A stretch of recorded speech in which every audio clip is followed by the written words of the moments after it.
Amém? Amém? Glória a Deus. Quantos estão na presença e sentindo a presença de Jesus? Amém? Deus é bom, não é? Amém.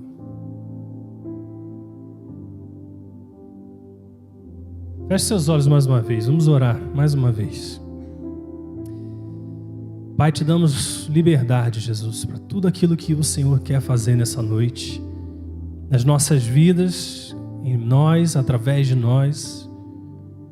Espírito Santo, Tu és bem-vindo nesse lugar. Nós te damos todo o acesso, toda a liberdade, para que o Senhor faça infinitamente mais daquilo que pedimos ou pensamos, de acordo com as suas riquezas em glória. Em nome de Jesus. Em nome de Jesus. Aleluia. Breno, Felipe, vou sair aqui? Aí você só cuidar com a microfonia para mim. Amém? Hoje a igreja vai pregar, amém? Corações começam a palpitar nessa noite, de uma forma mais intensa. Amém? Quantos creem que Jesus está no meio de nós? Quantos creem que Ele quer falar com você nessa noite? Como que é o seu nome? Jennifer. Eu sinto que Deus está estabelecendo um novo tempo para você. Eu não sei se você tem desejado mudanças ou orado por elas, mas eu sinto que Deus está inaugurando um novo tempo na sua vida. Sabe, as coisas que ficaram para trás já passaram. Esse tempo já ficou. Sabe, Deus está fazendo algo novo na sua vida. A palavra diz assim que eis que faço nova todas as coisas. Acaso não vês? Eu sinto o Espírito Santo te convidando a erguer os seus olhos para começar a enxergar coisas que você ainda não havia visto. Sabe, a colocar os seus olhos não nas circunstâncias, não nas dificuldades, não nas impossibilidades, mas em quem Ele é. E Deus promete que no meio de todas essas coisas Ele vai estar com você. Ele vai te fortalecer, Ele vai te ajudar. E você vai saber que foi a sua mão forte que tem te sustentado em todo esse tempo. Quero te abençoar em nome de Jesus. Feche seus olhos, vamos abençoar a Jennifer. Pai, em nome de Jesus, queremos abençoar a tua filha. Declarar que as coisas que passaram, elas não têm mais um peso de decisão naquilo que o Senhor está estabelecendo como um novo começo nessa noite. Pai, nós te pedimos, Espírito Santo, que o Senhor cele o seu coração, que o Senhor ative a sua mente para desejar, ansiar esse novo que vem da tua parte. Pai, nós te agradecemos, porque o Senhor é bom. A sua fidelidade dura para sempre. As suas misericórdias são incomparáveis. Obrigado, porque o Senhor está fazendo algo novo na vida da tua filha. E, Senhor, nós te louvamos pelo novo de Deus sobre ela.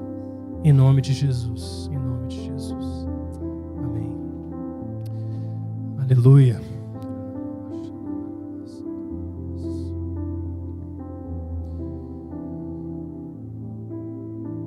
Se precisar eu desço de novo. Amém? Quero que você abra comigo a sua Bíblia no livro de Marcos capítulo 9, verso 14 ao 29.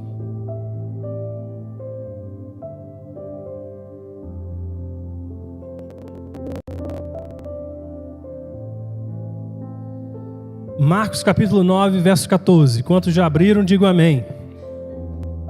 Então vamos ler. Quando chegaram onde estavam os outros discípulos, viram uma grande multidão ao redor deles e os mestres da lei discutindo com eles.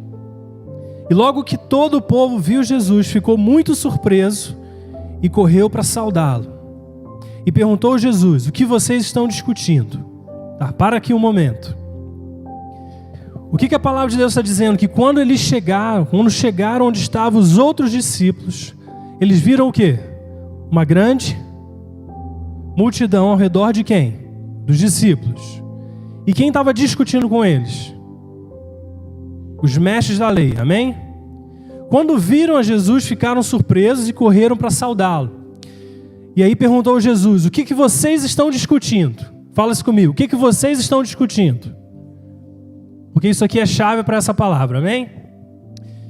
Versículo 17. E um homem, no meio da multidão, respondeu: Mestre, eu te trouxe o meu filho, que está com um espírito que o impede de falar. Onde quer que o apanhe, joga-o no chão, ele espuma pela boca, range os dentes e fica rígido. E pedi aos teus discípulos que expulsassem o espírito, mas eles não conseguiram. Fala comigo, não conseguiram. Respondeu Jesus: Ó geração incrédula, até quando estarei com vocês? Até quando terei que suportá-los? Tragam-me um menino. Então eles o trouxeram, e quando o espírito viu Jesus, ele imediatamente causou uma convulsão no menino. E esse caiu no chão e começou a rolar, espumando pela boca. Jesus perguntou ao pai do menino: Há quanto tempo ele está assim? Desde a infância, respondeu ele. Muitas vezes o tem lançado no fogo e na água para matá-lo. Mas se podes fazer alguma coisa, tem compaixão de nós e ajuda-nos.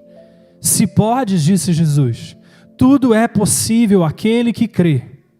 E imediatamente o pai do menino exclamou: Creio, ajuda-me a vencer a minha incredulidade.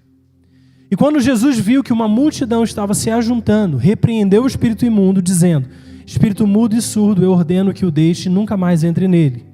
O espírito gritou, agitou violentamente e saiu. E o menino ficou como morto, a ponto de muitos dizerem: ele morreu. Mas Jesus tomou-o pela mão. Jesus tomou pela mão e o levantou. E ele ficou em pé. Depois de Jesus ter entrado em casa, seus discípulos lhe perguntaram em particular: por que não conseguimos expulsá-lo? E ele respondeu: essa espécie só sai pela oração e pelo jejum. Amém? Obrigado, Jesus, pela tua palavra. Que o Senhor fale conosco através desse ensino, dessa instrução, em nome de Jesus. Quando nós lemos esse texto, a nossa tendência é concluir que a repreensão de Jesus era uma repreensão destinada aos discípulos. Porque ali eles estavam reunidos. E algumas das ordenanças que Jesus havia dado era: quando vocês entrarem na cidade, vocês curem os enfermos que ali estão. Então Jesus tinha dado essa instrução para os seus discípulos. Então eles iam por toda parte, curando os enfermos, realizando milagres, pregando o evangelho, porque era essa a instrução que vinha de Jesus. Amém? Deus deu, através de Jesus, autoridade para os seus discípulos realizarem as mesmas coisas. Então agora nós chegamos nesse texto, nesse contexto, nessa situação, onde os discípulos eles vão orar com um pai que tinha um filho sofrendo desde a sua infância. E ali, ao tentarem realizar aquilo que Jesus disse para eles fazerem, eles começam a se deparar com uma dificuldade, com a resistência, e não conseguem fazer aquilo que haviam recebido ordem e autoridade para fazer. Mas a palavra de Deus, ela nos dá um contexto, ela nos dá o contexto de que havia uma multidão, provavelmente por conta daquela situação, deles estarem ali pregando o evangelho, mas também agora eles veem uma outra situação, que é uma discussão entre os discípulos e os mestres da lei, e Jesus não estava ali. E quando Jesus chega, e eles ficam surpresos que Jesus chegou, e Jesus pergunta para eles: por que vocês estão discutindo? E o pai se levanta no meio daquela discussão e começa a contar para Jesus a sua razão, o seu motivo, o que produziu aquela discussão toda. Mas perceba que quando Jesus vai e ele repreende, dizendo assim: ó geração incrédula, até quando estarei com vocês? Até quando terei que suportá-los? Tragam-me um menino. Às vezes nós pensamos que essa reprovação era por causa dos discípulos não estarem conseguindo expulsar aquele espírito imundo. Mas se você vai continuar lendo até o final, onde nós lemos, você vai observar que Jesus diz que aquela espécie, ela só poderia ser expulsa com oração e quê? Jejum. Amém? Quantos estão me acompanhando?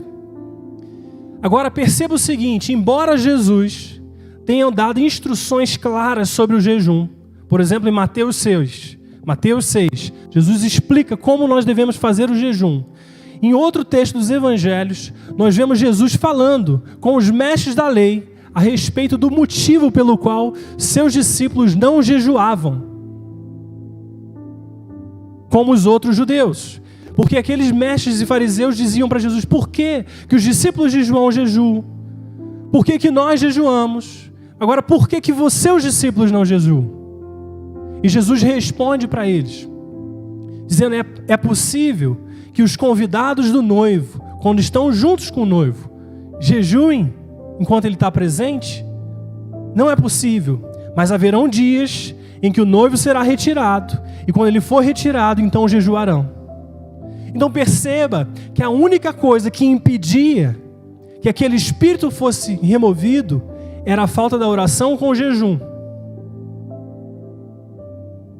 Só que os discípulos de Jesus não jejuavam.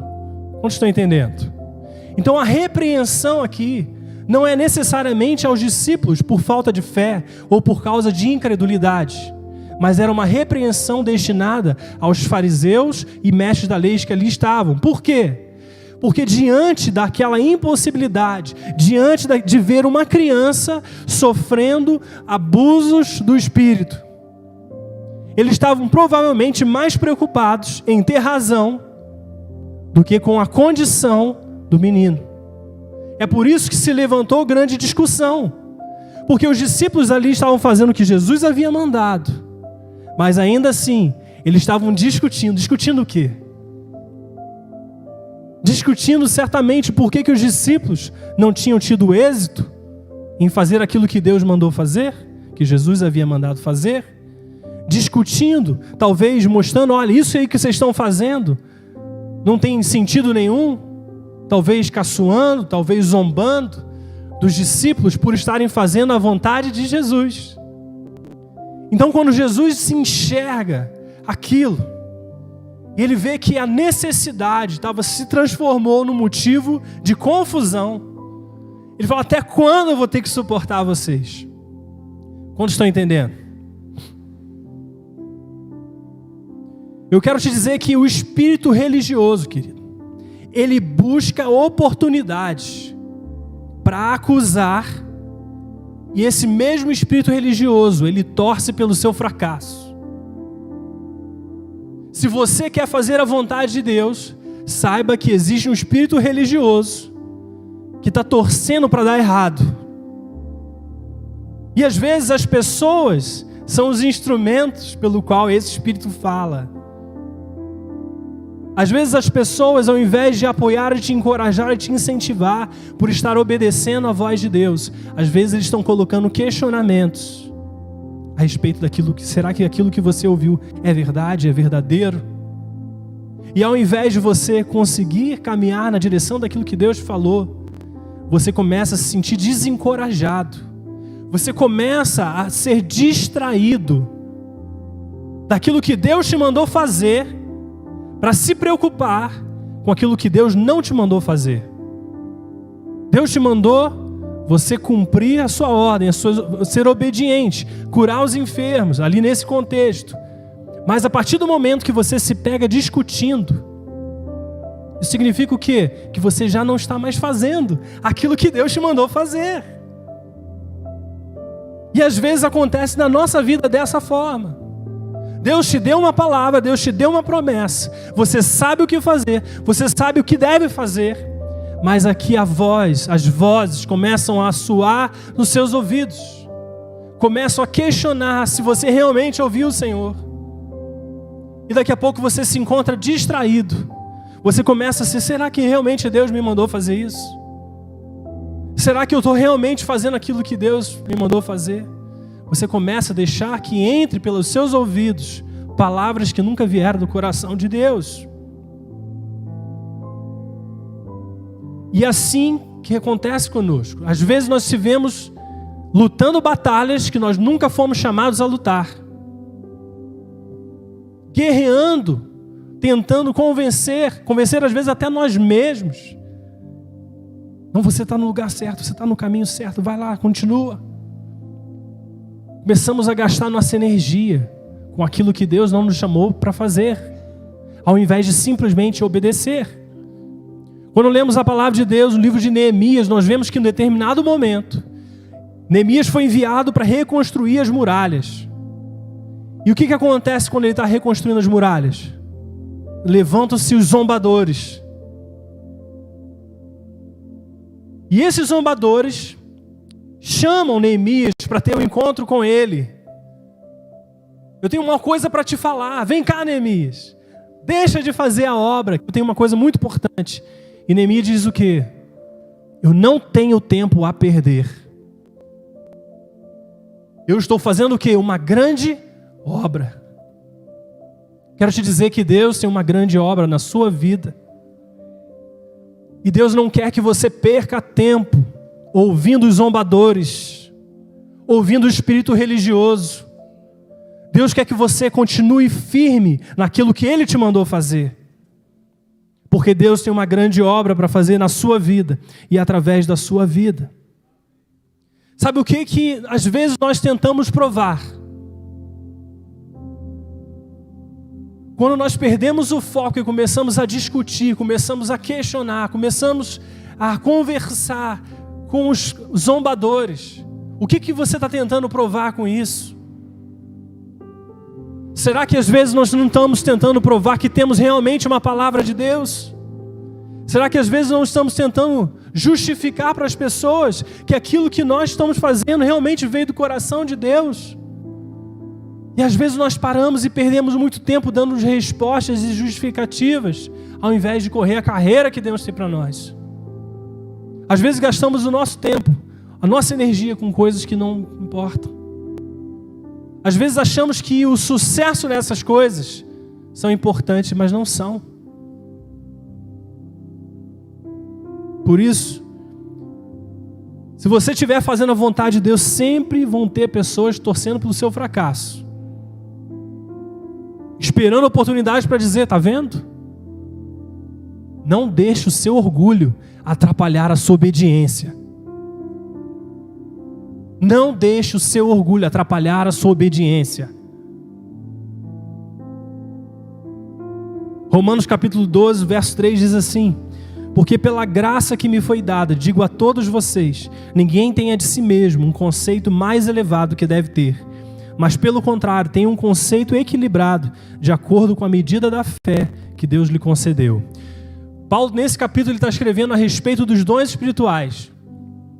E aqui no verso 3 ele diz que ninguém tenha um conceito sobre si mesmo mais elevado do que realmente deve ter. Porque se você pensar, os dons espirituais, eles já são presente de Deus.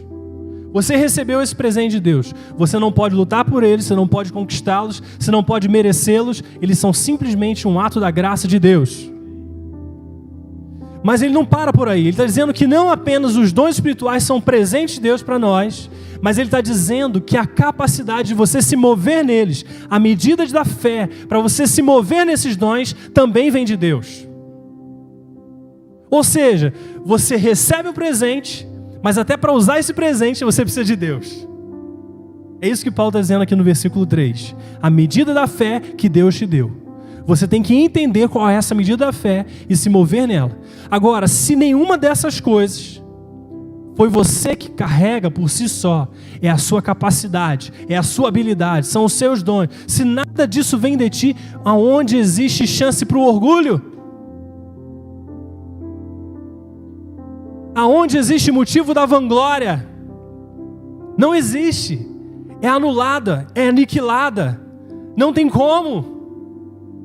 Não é a sua experiência, não são os seus anos na igreja, não é nada disso. É simplesmente o fruto da graça de Cristo sobre nós. Isso para mim é uma boa notícia, queridos. Porque se os dons são um presente, eu posso pedir um presente. Mas se a medida da fé também é um presente, eu posso pedir mais desse presente.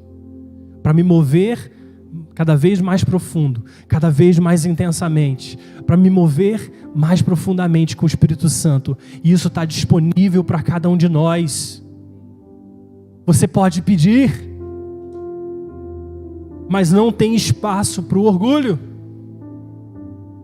E às vezes nós nos encontramos na posição desses discípulos.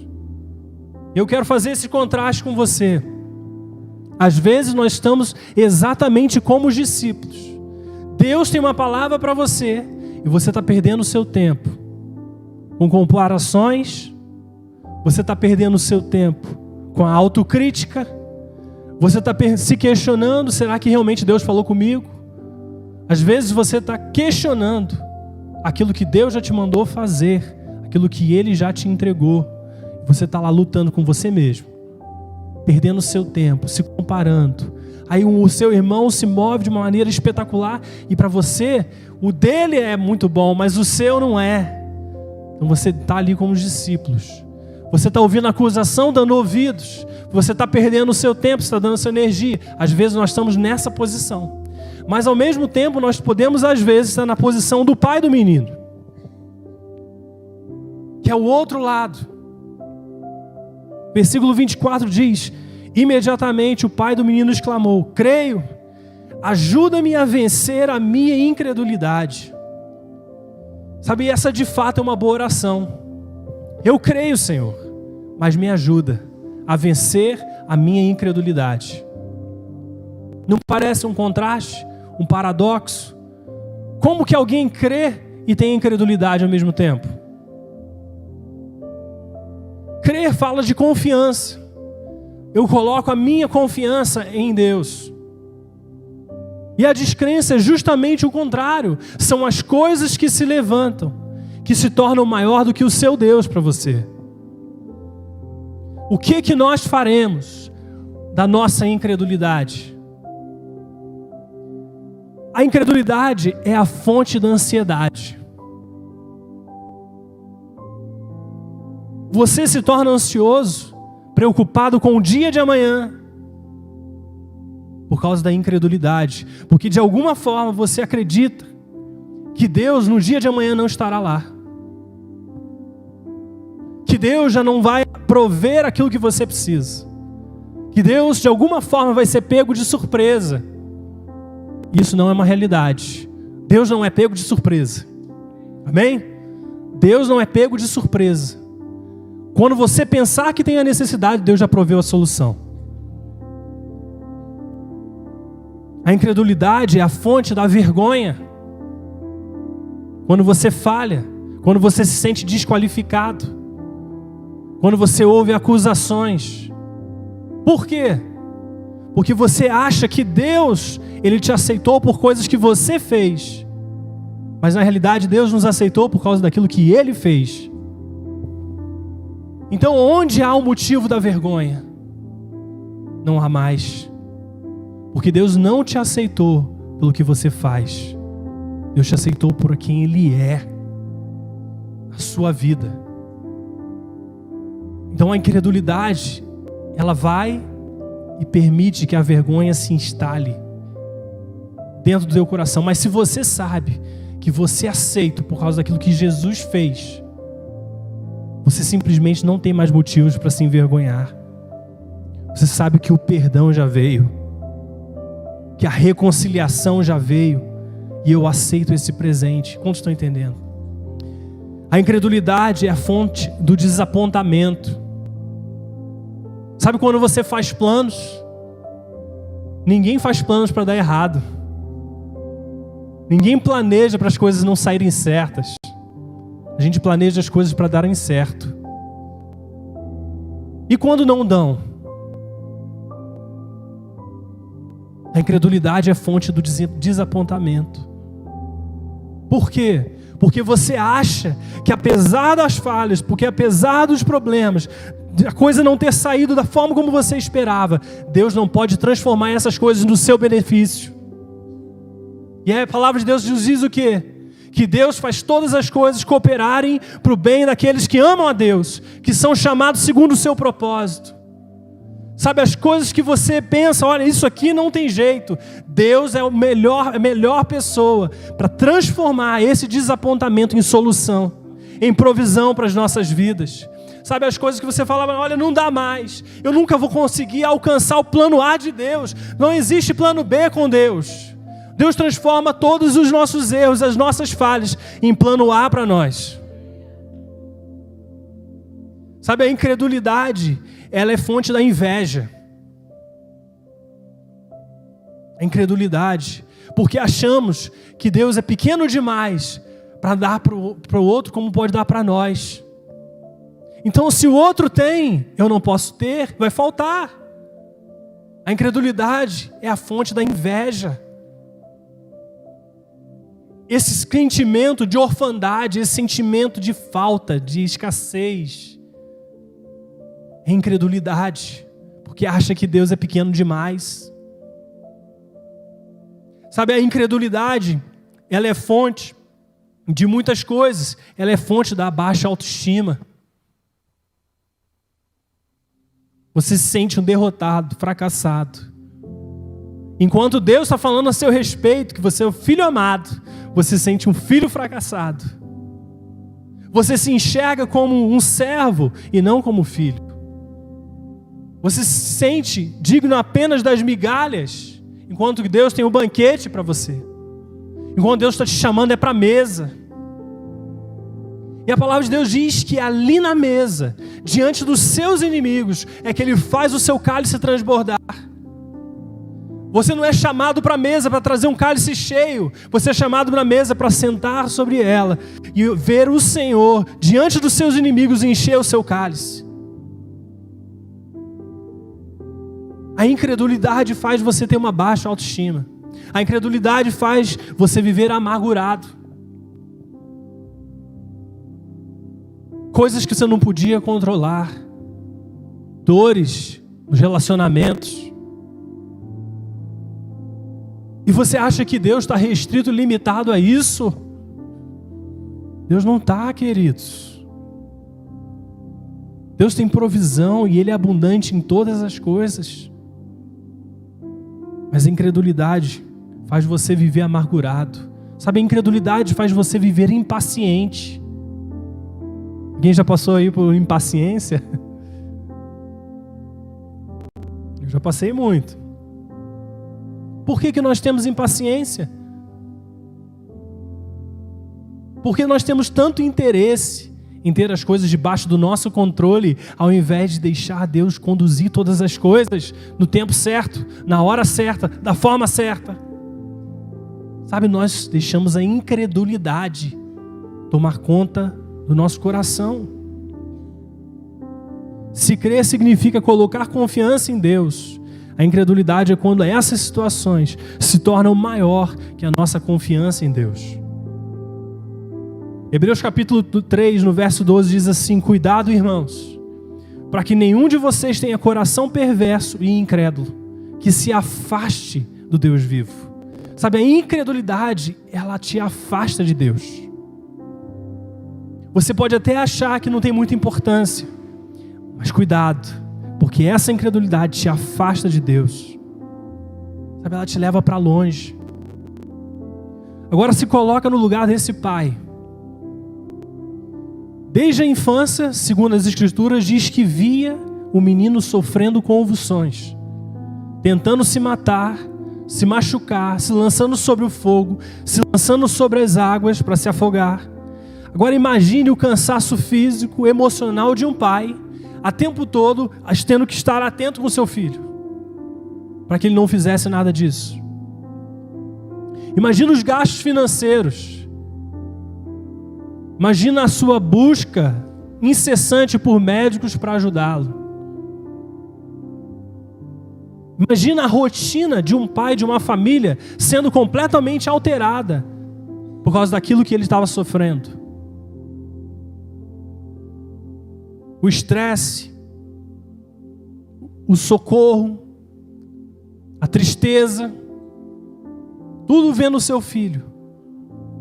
E de repente ele ouve que os discípulos estão curando uma multidão. Que Jesus está curando por onde quer que ele vá. Todo tipo de enfermidade, todo tipo de doença. Jesus simplesmente vai e dá a solução. Uma atrás da outra. Todos que vêm a Jesus são curados. E ele pensa assim: meu filho, é agora. Eu vou. E ele vai. Não sabemos se estava por perto, se estava de longe, distante daquele lugar. Mas ele simplesmente vai. E quando ele chega ali, o que acontece? Seus discípulos não conseguem.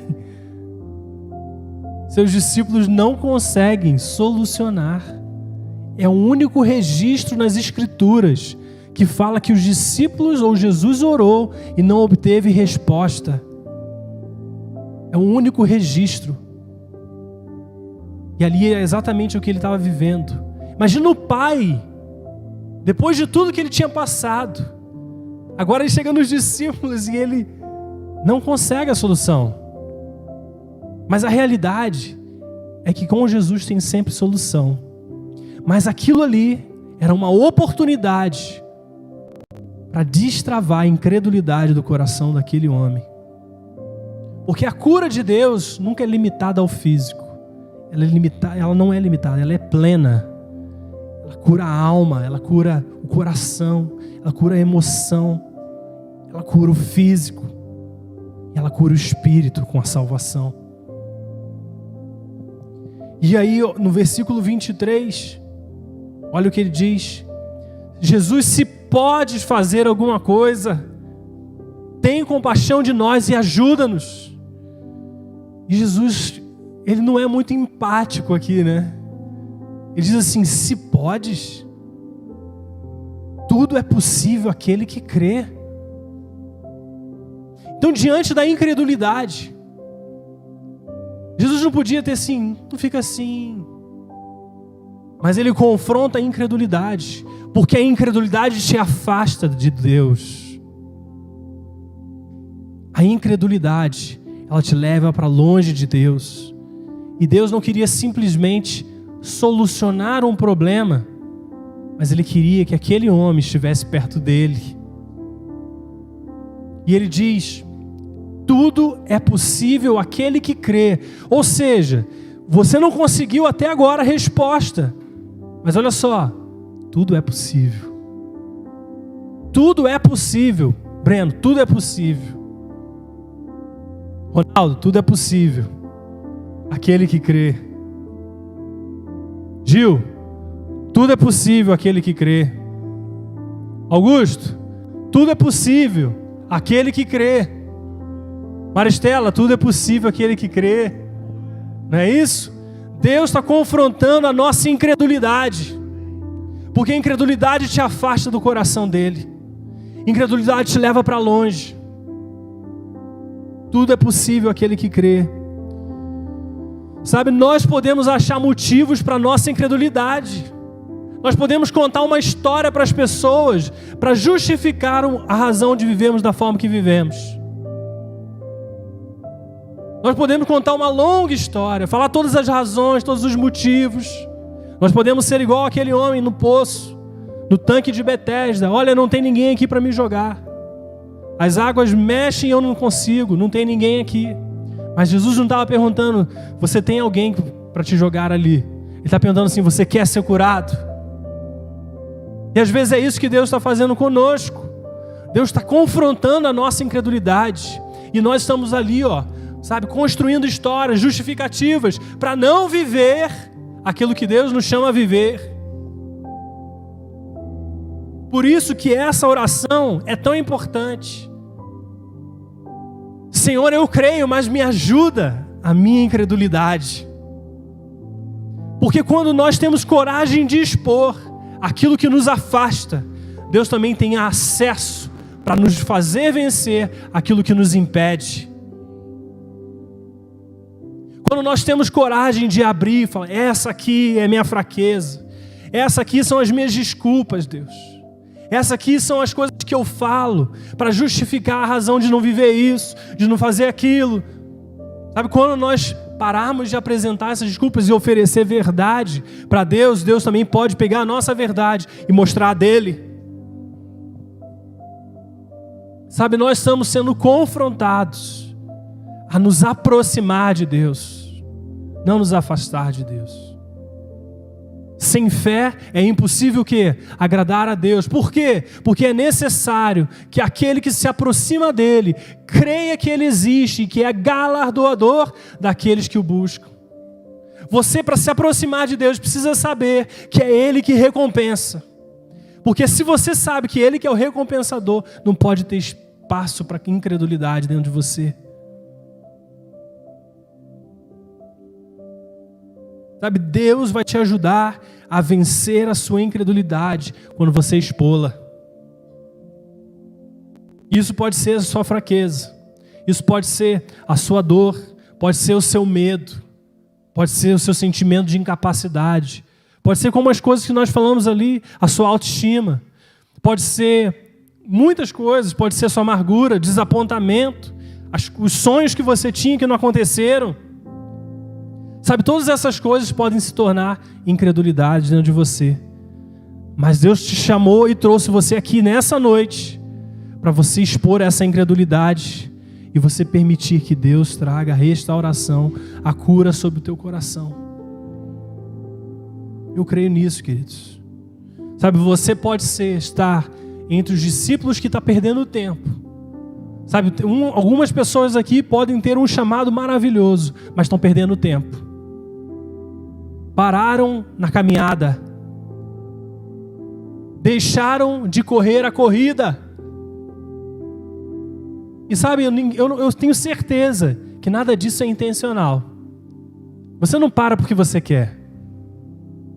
Você para porque as situações começam a aparecer e às vezes não sabemos como lidar com elas e nos paralisamos. Então, se você está aqui, talvez nesse grupo, é hora de correr de novo.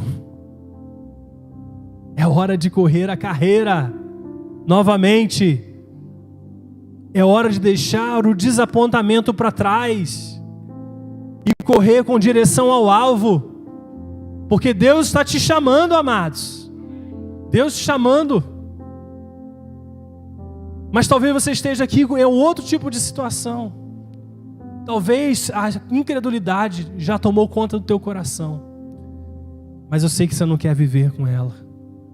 Sabe, Deus também te trouxe aqui para que Ele possa curar a sua incredulidade, fazer você superá-la, vencer. E sabe, a vitória nem sempre é instantânea, porque ela é uma troca de pensamentos. Nós estamos renovando a nossa mente, começando a pensar da maneira que Deus deseja para nós. Então, quando nós vamos renovando o nosso entendimento, a verdade de Deus começa a ser experimentada em nós e através de nós. Sabe, talvez você esteja aqui com isso. Vamos ficar de pé.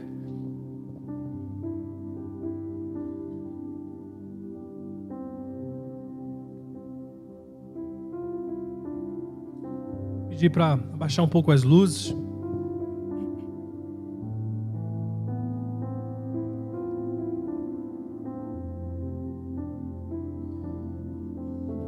Se você se encontra no primeiro grupo, quero que você levante sua mão bem alto. Fala assim: eu me encontro nesse grupo, desses discípulos. Eu sei que Deus tem um chamado para mim. Eu sei que Deus tem me chamado para fazer certas coisas, mas às vezes eu perco o meu tempo, perco a minha energia, gasto a minha energia prestando atenção em coisas que Deus nunca me chamou para prestar atenção. Se você se encontra aqui e está nessa situação, levanta uma de sua mão para que nós possamos orar. Amém. Aqui atrás, ali atrás. Eu gostaria que alguém perto de você pudesse se juntar com você e orar com você agora. Por favor, os queridos, vamos estar chegando ali, por favor. Fica com a sua mão levantada, tá? Para que a gente possa te identificar. Vou pedir aos amados, se pudessem se dirigir ali, liderança. Vamos bem rapidinho, para cobrir esses irmãos em oração. Ali, Gil, por favor, ajuda ali. Amém, ali acho que já está em oração. Alguém que levantou a mão que está sem oração, por favor, daqui não dá para ver direito. Lá atrás.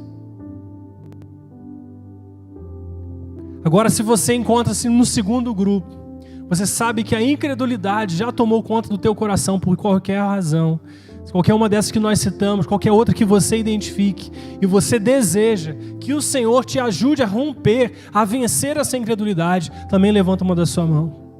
Eu me identifico com isso. Amém. Aqui. Gostaria, se tiver pessoas livres, por favor, venha aqui orar com elas também. Levanta uma das suas mãos. Eu me encontro nessa situação. Levanta bem alto para que a gente possa te identificar. Queridos, Deus te chamou aqui para transformar a sua história. Sabe, para te fazer vitorioso em meio a essas situações. Deus está te dando ferramentas para isso. Sabe, Deus te dando graça, autoridade, unção para romper isso. Em nome de Jesus.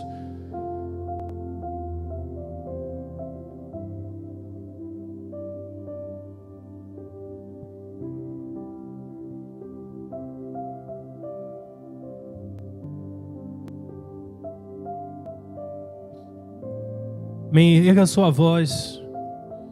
Vamos estar orando nesse momento. Eu quero também abrir a oportunidade.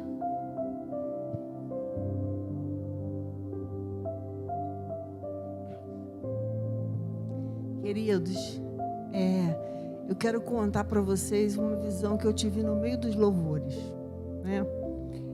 Eu vi um trono de ouro maciço, né? Um trono, e desse trono saía um rio de águas branquinhas, limpinhas como cristal, né? E esse rio, ele entrava aqui assim, e ele ia cobrindo os nossos pés.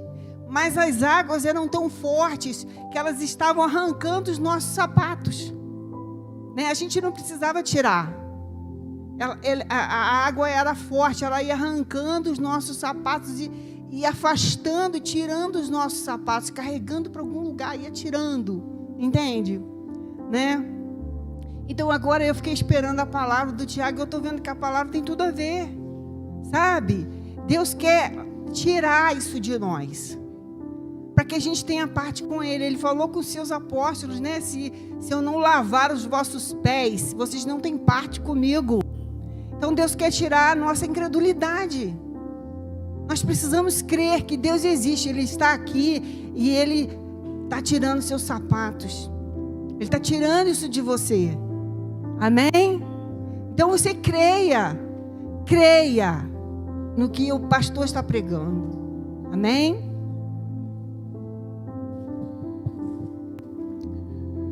Se você está aqui e você ainda não tomou a decisão por Jesus, por alguma razão você nunca fez essa oração, Senhor, de entrega.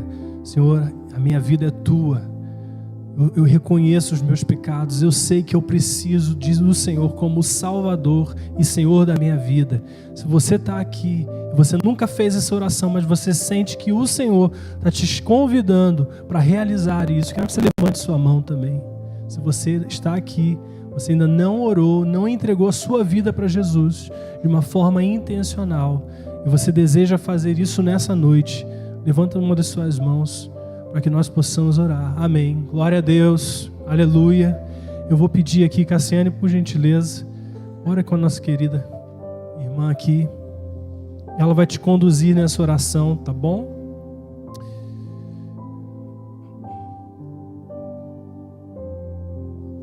Amém, queridos. Feche seus olhos. O Senhor está aqui.